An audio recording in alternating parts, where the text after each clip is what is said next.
दोस्तों, श्रीमद् भगवद गीता यह पवित्र ग्रंथ सदियों से लोगों को जीवन का सही मतलब, उद्देश्य और कर्म का ज्ञान देकर अपने जीवन में उन्हें सही राह दिखाने में सफल रहा है।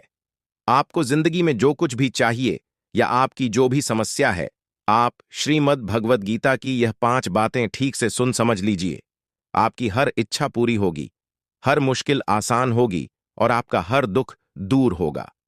इसलिए आज इस वैदिक वेनिस चैनल पर भगवान श्री कृष्ण द्वारा दिए गए 5 महत्वपूर्ण विचारों को आपके लिए लाए हैं, ताकि ये आपके वर्तमान और भविष्य के सभी दुखों और कष्टों का निवारण करने में आपकी मदद कर सके।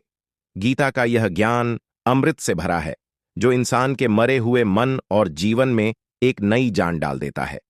मैं गारंटी के साथ यह बात कह सकता हूं कि जो कोई भी इन 10 बातों को ध्यान से पूरा वीडियो के अंत तक सुनेगा, उसे अपनी हर समस्या का हल मिल जाएगा, उसे वह सब कुछ मिल जाएगा जो वह पाना चाहता है। इसलिए इस वीडियो में एक भी विचार को मिस मत कीजिए और इस वीडियो को पूरा अंत तक सुने। तो चलिए शुरू करते हैं। श्रीमद् भगवद गीता का सबसे पहला उपदेश है कि बहुत ज्यादा मीठे बोलने वालों से और ज्यादा तारीफ करने वालों से सावधान रहना चाहिए, क्योंकि लोग मीठा सिर्फ तभी बोलते हैं जब उनको आपसे अपना मतलब निकालना होता है। आपकी तारीफ भी सिर्फ तभी की जाती है जब उन्हें आपसे अपना काम निकालना होता है। याद रखना कि तारीफ आपको जिंदगी में कभी भी फ्री में नहीं मिलने वाली। अगर कोई आपकी तारीफ कर रहा है तो कुछ ना कुछ उसके लिए आपको चुकाना ही पड़ेगा। इसीलिए जो बहुत ज्यादा मीठा बोलते हैं या जो आपकी तारीफ करते हैं, उनसे जरा सावधान रहना चाहिए। श्रीमद् भगवद गीता का दूसरा उपदेश ये है कि आंखों से सच दिखने वाली बात पर भी एकदम से जल्दी भरोसा नहीं करना चाहिए। ऐसी बहुत कहानियां आपने सुनी होंगी कि कई बार आंखों से दिखने वाली बात भी सच नहीं होती है।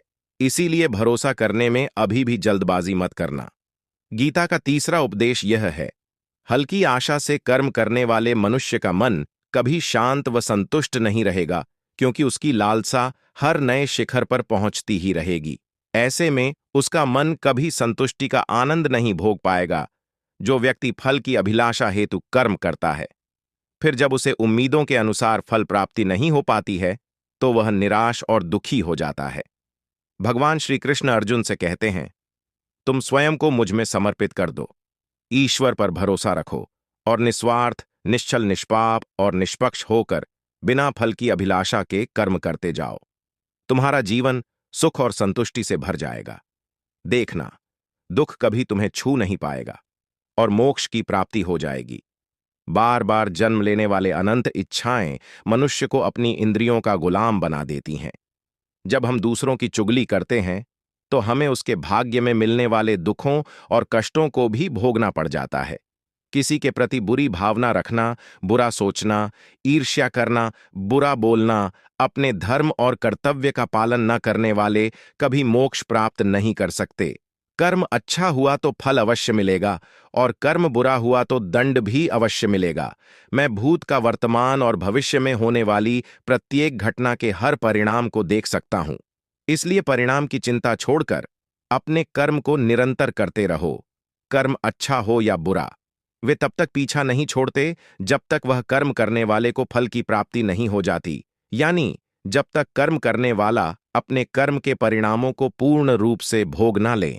समय से पहले और भाग्य से अधिक कभी कुछ उसको नहीं मिल पाता।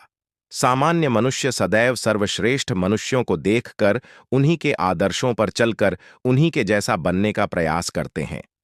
संसार तुम्हें वैसा ही देखेगा जिस मानसिक दृष्टि से तुम संसार को देखते हो। बुरी आदतें, बुरी चीजें और बाहरी सुंदरता के प्रति मनुष्य तब आकर्षित होता है जब वह अपनी इंद्रियों का गुलाम हो जाता है। जिस प्रकार जलते हुए छोटे से दिए की रोशनी से प्रचंड अंधकार भी समाप्त हो जाता है, उसी प्रकार जब आप मन में मौजूद अज्ञानता से भरे अंधकार रूपी कमरे में सकारात्मक सोच का तेल डालकर ज्ञान का प्रकाश उजागर करेंगे, तो अज्ञानता रूपी समक्ष अंधकार स्वतः ही समाप्त हो जाता है। श्रीमद् भगवत गीता का चौथा उपदेश यह है कि लोगों में अपना सहारा ढूंढना छोड़ दो। सबसे बड़ी आपके मन की यही कमजोरी होती है कि आप दूसरों में सहारा ढूंढते हैं, और यही चीज बड़ी आपके मन की यही कमजोरी होती है कि आप दूसरों में सहारा ढूंढते हैं, और यही चीज आपको कमजोर बनाती है। यही चीज आपका खुद पर विश्वास खत्म कर देती है। जो लोग सोचते हैं ना कि यह तो मेरा सहारा है, यह तो मुश्किल वक्त में मुझे काम आएगा, वही लोग मुश्किल वक्त में सबसे ज्यादा दुखी और अकेले पड़ जाते हैं। आप सिर्फ ईश्वर को अपना सहारा बनाओ, देखना जब भी कोई मुश्किल आएगी ना, वह किसी ना किसी को आपकी मदद के लिए भेज ही देंगे। दुनिया को सहारा मत बनाओ। जो खुद अपने लिए सहारा ढूंढ रहे हैं, वह आपका सहारा कैसे बनेंगे? तो अपना सहारा दुनिया को नहीं, ईश्वर को बनाना चाहिए। गीता की 5वीं शिक्षा यह है कि क्रोध मनुष्य का सर्वनाश कर देता है। क्रोधी इंसान का कोई मित्र ही नहीं होता। हर इंसान उससे दूर भागता है। उसके सारे रिश्ते समाप्त हो जाते हैं। जो इंसान अपनी क्रोध को नहीं संभाल सकता, वह जिंदगी में कुछ भी संभाल नहीं सकता।